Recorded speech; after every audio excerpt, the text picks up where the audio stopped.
let's learn how to do a shoulder roll. Shoulder rolls look like this.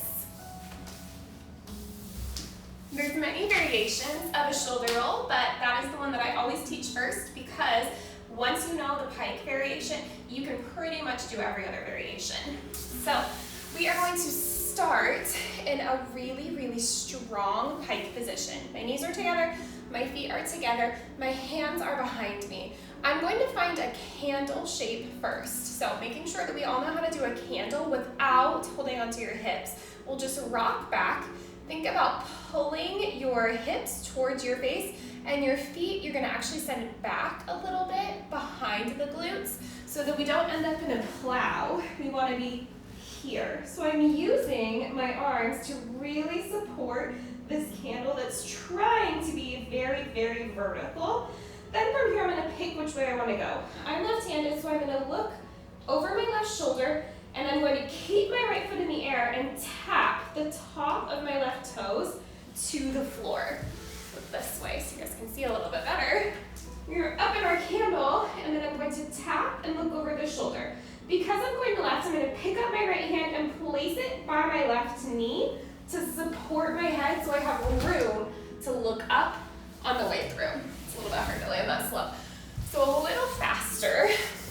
I go candle, reach, and then that opening of the split helps take some pressure off of my shoulder.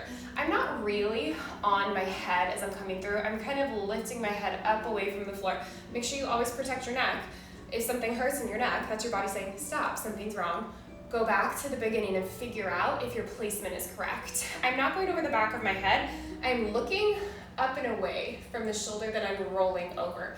So if my left leg touches, going over the left shoulder, looking left. So I go up, look left, catch, slide down.